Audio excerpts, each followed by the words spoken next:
So hi and welcome to this first session of the 3 course. You know, we live in an age of spiritual hunger, but people seem unsure where to find spiritual sustenance. I remember the first time one lady visited a church where I was working, and it was her first visit to any church in decades. She indicated to me afterwards that she was very interested in spiritual things, but never expected to find any spiritual reality in a church. She expected to find a ritual, tradition, ceremony, but it caught her completely unawares when she sensed, in her words, a divine presence. I meet a growing number of people who recognize within themselves a hunger, a longing to discover something more. There must be more to life than this, they say. As a convinced atheist, Ernest Hemingway concluded that life, he said, is just a dirty trick, a short journey from nothingness to nothingness. That's the best he could come up with without any reference to God. Contrast that to the 4th century Christian leader and theologian Augustine, who famously penned the words, "Our hearts, O Lord, are restless until they find their rest in Thee." Why might it be the case that our hearts are restless until they find their rest in God? The brilliant French philosopher and mathematician Blaise Pascal once suggested that in every human being there is a God-shaped void, and as long as it exists, we are restless and incomplete. So we try and fill it with many things: money, power, position, career, fame, romance, even family. But none of these satisfy because the whole is God-shaped. This 3 course is a simple series of reflections and questions, really attempting to do 2 things. Firstly, to explain the Christian faith in a clear and accessible manner, in keeping with the way it has been understood by most people throughout the thousands of years since its founder, Jesus Christ, was on earth. And secondly, it's designed to hopefully create some space for you to ask questions and discuss and think about some really important things that we often neglect in the busyness of our lives. It works on the assumption that there is something more, that billions of people have discovered as they have encountered God as described by the Christian faith. Why is it called 3? Because it investigates a trio of key dimensions in Christian experience, relating first of all to God as Father, then trying to make sense of who Jesus Christ is, and thirdly, experiencing or discovering the dynamic power of the Holy Spirit. So without any further ado, let's dive into those 3 things, initially dealing with the first of the 3, the idea of God. What is God like? How would you describe the divine being? I remember once speaking with a young woman who was an atheist, and when she found out that I was a Christian, she assumed immediately we'd have nothing to talk about. So the conversation went something like this. She said, "You won't want to talk to me, I'm an atheist." I said, "So just to be sure, that means you don't believe in God." "That's right," she said. "Then tell me," I asked, "what sort of a God is it that you don't believe in?" "What do you mean?" she said. "I don't believe in God." I said, "I know, but for you not to believe in God, you must have some idea of what you think other people think God is like in order for you to reject that notion." Well, she worked out what I meant and proceeded to describe what she thought other people thought God was like. And when she finished, I said to her, "You know, if that's God, then I'm an atheist too, because the God she described certainly wasn't anything like the one that I believe in, nor that the Bible describes." J.B. Phillips once wrote a brilliant little book called Your God is Too Small. It deals with some of the ideas that people carry about God, and the chapter headings reflect people's common views, which Phillips labels as distortions. So there's the chapter, for example, called The Resident Policeman, which pictures a legalistic God watching from heaven, just waiting to catch us out, eager to send punishment as soon as we do something wrong. There's another chapter called The Heavenly Bosom, seeing God as a limitless supply of comfort and nurture and all things lovely and sweet. Another chapter is called The Grand Old Man, which pictures God sitting on a cloud with a flowing white beard and a perpetually benign smile on his face. Phillips works through a dozen or so of these misconceptions and implies that the biggest hindrance to people finding life and reality in the Christian faith is not actually unbelief, but just not bothering to find out what God is like, especially using sources of divine self-revelation. Not that anyone has a faultless understanding of God. John Stott once said, if you think you have God in a box in your mind, it's not God in the box. But God has gone to considerable lengths of self-disclosure, and in the Bible we have a remarkable account of God's nature and character. The vast majority of Christian people view the Bible as an inspired text because of the way its words have impacted and transformed them. That's also the way the Bible describes itself.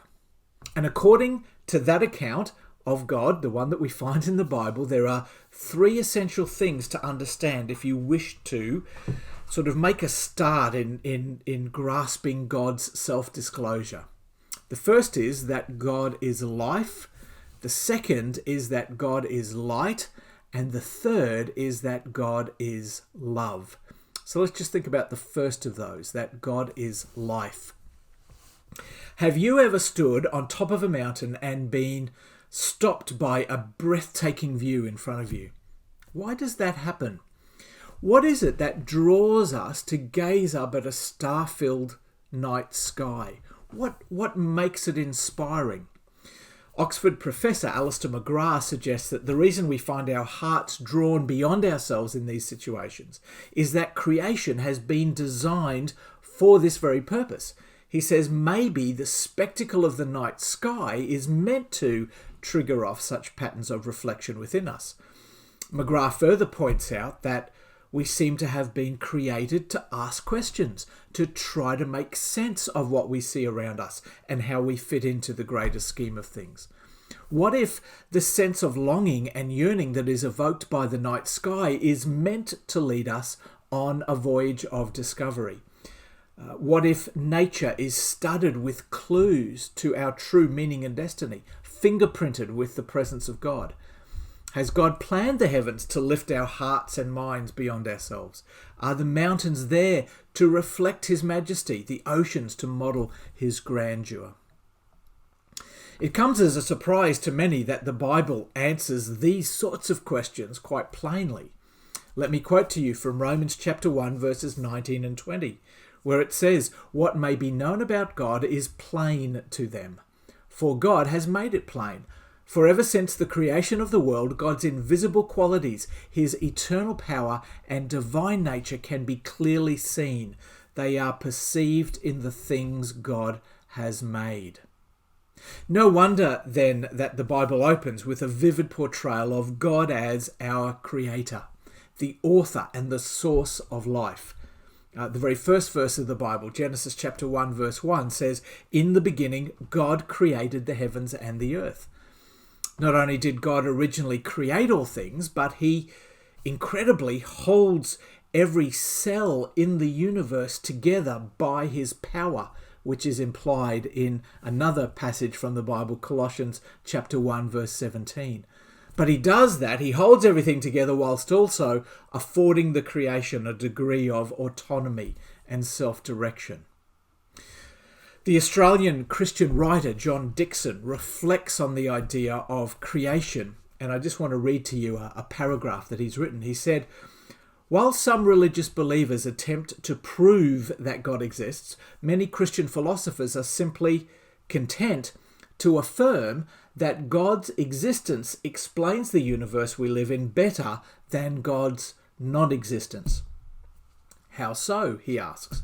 Well, a universe that banged into existence with sophisticated and elegant laws of physics already in place, as cosmologists remind us, is more likely to be the result of a great mind than a big accident.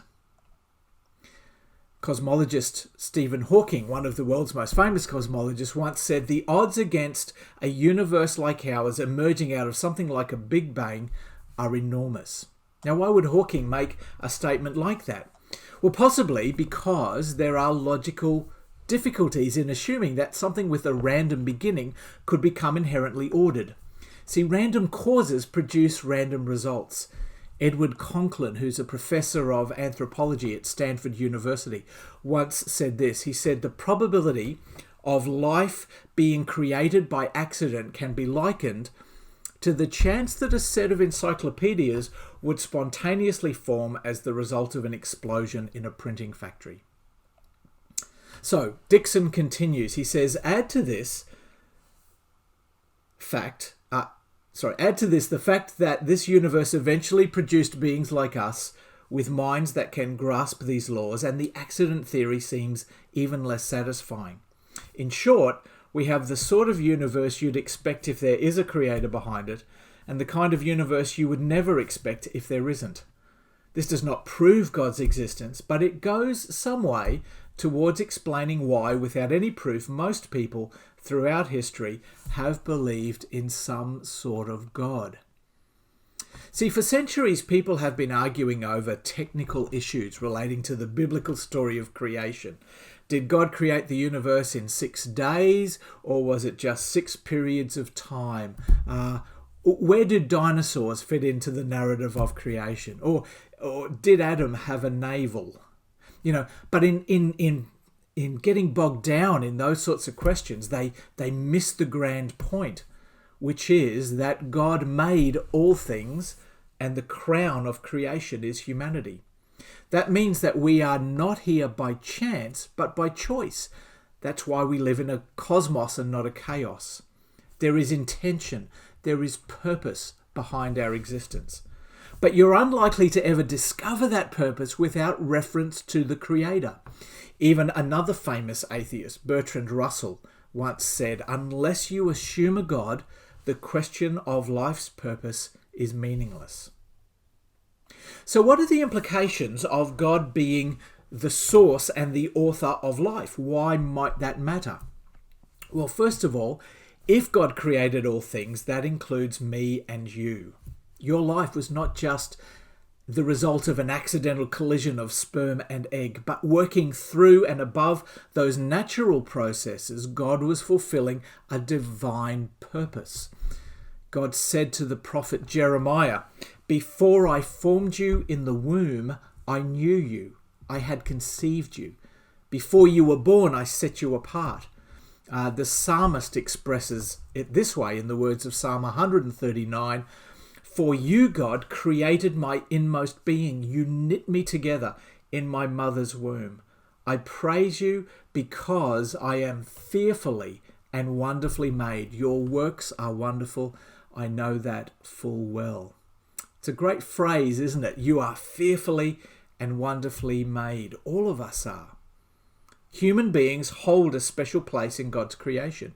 We uniquely have the capacity to question, especially, as I alluded to before, in relation to our origins. We're gifted with imagination, allowing us to conceive that which exists beyond the limits of our immediate reality. We have a conscience, an innate sense permitting us to make moral distinctions and decisions. We have reason, allowing us to harness the rest of creation towards various purposes with seemingly endless possibilities. The biblical explanation for these capacities is that in the creation of humanity, God invested more of the divine nature in the creative act, so that we uniquely bear God's image. Now, the Bible makes 2 important statements in relation to that image. First of all, there's a sense in which that image can never be removed. Like the image of a sovereign on a coin, wear and tear won't easily remove the image. But secondly, like the image of a person in a mirror, only a small twist of the mirror means that the image is lost. And the Bible asserts that human beings have simultaneously retained the image of God, but also, in a sense, lost the image of God, which is why people are capable of the finest dignity and the darkest depravity. I mean, every natural disaster discloses that afresh, doesn't it? Some people sacrificially and heroically serve and risk their lives for others. other people coldly and heartlessly steal and exploit. One of the ways in which God's image is lost is when we step out of alignment with our Creator. See, one of the fundamental human tendencies is to give a place of ultimate importance to ourselves instead of reserving that place for the Creator. We reverse the role of creator and creature. Instead of worshipping God, we worship ourselves. Instead of seeking God's purpose for our lives, we insist on our own way instead. Instead of realizing that we are designed to serve the Creator, we just assume that God is there to serve us. Interestingly, when we step out of alignment with our Creator, we often end up out of kilter with the creation as well. Former Archbishop of Canterbury, Rowan Williams, once made this very poignant statement. He said, "Our present ecological crisis, the biggest single practical threat to our human existence in the middle to long term, has a great deal to do with our failure to think of the world as existing in relation to God's mystery, not just as a huge warehouse of stuff to be used for our convenience." See, failing to acknowledge God as creator also means that we are unlikely then to be getting the best from life. Every time I purchase a new mobile phone, I fairly quickly master the basic functions, but also fairly quickly I discover that I'm only enjoying perhaps a quarter of the capabilities that the phone's creators have built into it. I mean, in the old days, you used to look up the instruction manual to find out how things worked. Now you Google a YouTube clip or you join some sort of online users forum to find these things out. But in a similar way, many people seem to be living below par lives, just scraping through rather than really living. Richard Evans once said, "The great tragedy of life is not that it ends so soon, but that we wait so long to begin it." Jesus said in John chapter 10, verse 10, "I've come that you might have life in all its fullness." So, are you really living, enjoying all the capacity that God has built into you and into your life? Or are you just existing? Let me summarize. Perhaps the most important question we could ask is, if there is a creator who made everything, including us, what should our response to that creator be? Some people respond with apprehension.